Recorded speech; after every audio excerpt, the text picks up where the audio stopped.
अस्सलाम वालेकुम and good evening. कैसे हैं आप सब? उम्मीद करता हूँ बिल्कुल हैरियत से होंगे। भाई का कमेंट और इसी वीडियो के नीचे जहाँ से मैंने ये कमेंट लिया है, दो तीन और कमेंट्स हैं जर्मनी के रिलेटेड कि मेरे पास पीआर है, मैंने जर्मनी में मूव होना है। पीआर है किसी भी यूरोपियन कंट्री की, और लेकिन इन भाई के पास जो ये कमेंट है, इनकी पूरी फैमिली के पास यूरोप का पासपोर्ट है और सिटीजनशिप है हमारे पास। हम लिप्जिग में आना चाहते हैं। आपका एक्सपीरियंस क्या है?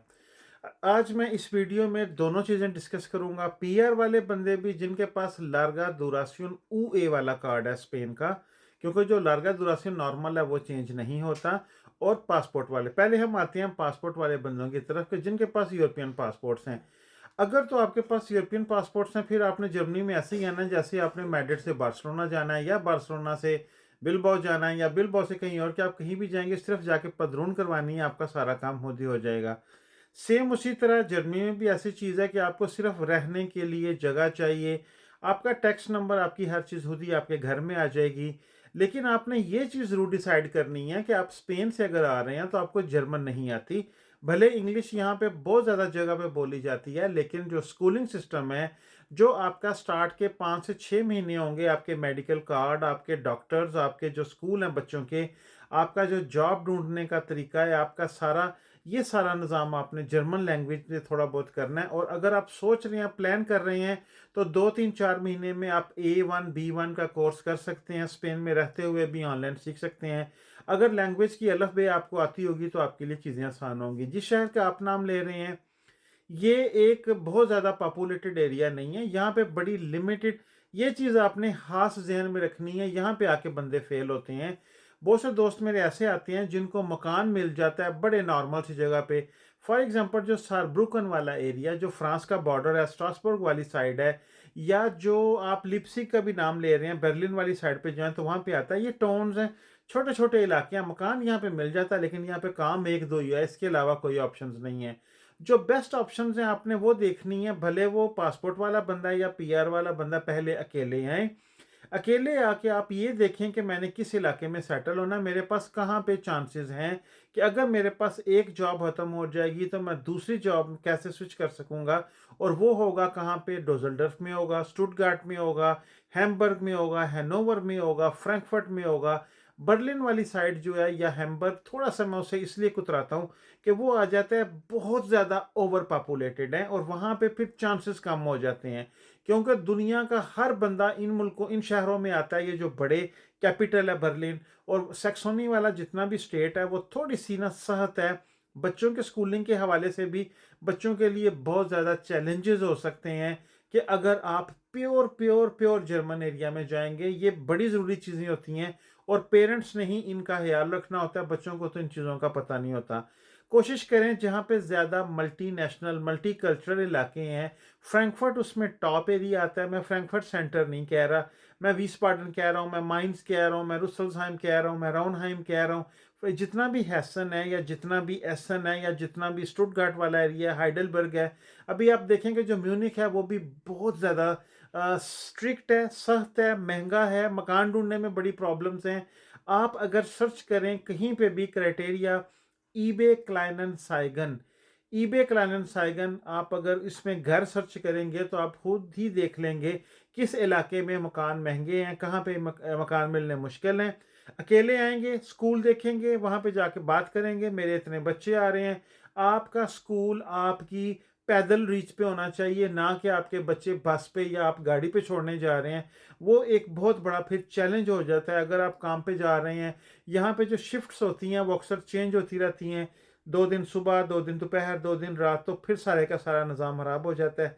फाइनल मैं आपसे ये कहूँगा कि पहले अकेले आएँ, जर्मनी को घूमें फिरें, बड़े शहरों के सेंटर में ना रहें। 10 से 15 मिनट की ड्राइव पे, 10 से 15 किलोमीटर की राउंड अबाउट आपको मकान मिलने के चांसेस हो जाते हैं। लेकिन बड़े शहरों के साथ कनेक्ट रहें। आपके लिए डिलीवरी का काम, आपके लिए अमेज़ोन के जितने सॉर्टिंग स्टेशंस हैं या जितने भी अंदर फॉर एग्जांपल वेयर हाउसेज हैं, उनके काम हैं। एयरपोर्ट्स के साथ कनेक्टेड रहें। जितने भी नए आने वाले बंदे हैं यूरोपियन पासपोर्ट के, उनके लिए डायरेक्ट एयरपोर्ट पे काम नहीं मिलता। टर्किश जॉब एजेंसीज होती हैं जो आपको 2200 2300 यूरो पे स्टार्टिंग पे ले लेती हैं। 200-400 यूरो आपकी सैलरी में से उनको कमीशन चली जाती है। 6 महीने इसी तरह काम चलता है। उतनी देर में आप अपनी सेटिंग कर लेते हैं और कोई काम ढूंढ सकते हैं। ये जो आप शहर कह रहे हैं, मैं इसको रिकमेंड सिर्फ इसलिए नहीं करता कि ये बड़ा एक सेपरेट सा है। आप खुद ही गूगल मैप पे सर्च करें तो इसमें इतने ज़्यादा ऑप्शंस नहीं होंगी। यहाँ पे वैसे ही फीमेल लाइफ को भी आप देखेंगे, अगर आप काम पे चले जाएंगे, बच्चे स्कूल पे चले जाएंगे, तो ये ना हो कि आप किसी ऐसे गांव में चले जाएं जहाँ पे सिर्फ ओल्ड एज पॉपुलेशन हो तो बीबियां ਤੁਹਾਡੀਆਂ ਬਹਿ के आखना सी केड़ा जाब सिर च पा लिया। कोशिश करें थोड़ा सा बिजी इलाका सेलेक्ट करें। और मैं जितना आपको कह रहा हूँ, टॉप मेरी प्रायोरिटी है फ्रैंकफर्ट, स्टुटगार्ट है, हाइडलबर्ग है, म्यूनिख बहुत अच्छा है, मुझे मेरा फेवरेट तरीन पसंदीदा तरीन शहर है। लेकिन अभी तक मैं वहाँ पे मूव होने का इसलिए नहीं सोच रहा कि वहाँ पे महंगाई बहुत है। और साथ फिर वही बात है कि जब आप एक दफ़ा किसी जगह पे आ जाते हैं फिर आपके बच्चे कनेक्टेड हो जाते हैं। अभी मुझे एक थोड़ा बड़ा मकान चाहिए 4 कमरों का, मैं ढूंढ रहा हूँ, कोशिश कर रहा हूँ। लेकिन सबसे बड़ी प्रॉब्लम जो मुझे आ रही है अब मूव होने में, जर्मनी में 1.5-2 साल गुजारने के बाद, वो ये कि मेरे एक बच्चे का स्कूल 2 मिनट पैदल वॉक पे है, दूसरे का 5 मिनट पैदल वॉक पे है, तीसरे के लिए बिल्कुल बानऑफ ट्रेन स्टेशन हमारे घर के पास है, वहाँ से वो जाता है, अपने सारे कनेक्शन उसके हॉस्पिटलों के कवर हो रहे हैं। मेरी जॉब जहाँ पे है वो 20 मिनट है यहाँ पे, और अगर मुझे मकान और मिलेगा तो फिर मेरे सारे कनेक्शन डिस्टर्ब होंगे। तो अगर आपने जहाँ पे भी जो इलाका सेलेक्ट करना है, अपनी जॉब और बच्चों का स्कूल, फैमिली वाला बंदा, ये 2 चीज़ें जहन में रखिएगा। बाकी नेशनलिटी वाले बंदे को कुछ नहीं चाहिए, सिर्फ पासपोर्ट चाहिए और यहाँ पे आके अपना आपने पदरून करवानी है, जो स्पेनिश वर्ड है यहाँ पे अनमेल्ड लोग कहते हैं। तो आपको वो सारा काम आपका खुद ही हो जाएगा, आपको हर चीज़ की काम की इजाज़त है। जिन बंदों ने लॉन्ग टर्म यूई कार्ड चेंज करवाना है वो कभी भी ज़िंदगी में कभी भूल के भी फैमिली के साथ ना आए, भले उनकी पूरी की पूरी फैमिलियाँ यहाँ पे आबाद हैं, उनके अब्बू यहाँ पे हैं, भाई यहाँ पे हैं, चाचू यहाँ पे हैं, जो भी हैं, अकेले आप आए। जब आपको वर्क कॉन्ट्रैक्ट मिल जाए, आपका लागा दुरासियों लग के, वर्क कॉन्ट्रैक्ट लग के, औसलैंडर बेहोड़ा जो यहाँ का एक्स्ट्रा एरिया है वो आपको इजाज़त दे दे काम की, एक प्लास्टिक का कार्ड दे दे के ले जी आपका पहला 1 साल का कार्ड, फिर अपनी फैमिली को लेके आए, पहले कभी भी ना लेके आए। उसकी क्या वजह है कि जब आपका कार्ड चेंज नहीं हुआ होगा तो 90 डेज़ के अंदर अंदर आपने अपनी रेजिडेंस एप्लीकेशन फाइल करना होती है। तो 90 डेज से ज़्यादा आपकी फैमिली, बच्चे यहाँ पे रह नहीं सकेंगे और आपके लिए प्रॉब्लम क्रिएट हो जाएगी। मुल्क आउट करें एंट्री। और अगर आपका कार्ड मिल गया आपको, फिर आप बच्चे लेके आए हैं, तो बहुत ज़्यादा चीज़ें कवर हो जाती हैं इस चीज़ में कि आप फैमिली यूनिफिकेशन कर रहे हैं यूरोप के अंदर रहते हुए। और एक और चीज़ है कि आपने ये बहुत ज़रूरी चीज़ चेक करनी है, जब आप अपने कार्ड की परमिशन अप्लाई करेंगे तो उसी वक्त उस दफ्तर से पूछ लें, ऑसलैंडर बेहोड़े से पूछ लें कि जब मुझे ये कार्ड मिल जाएगा तो मेरे बच्चे स्पेन में लीगल परमानेंट कार्ड पे हैं या टेम्पररी कार्ड में, क्या मैं उनको बुला सकता हूँ? उसकी वजह क्या है?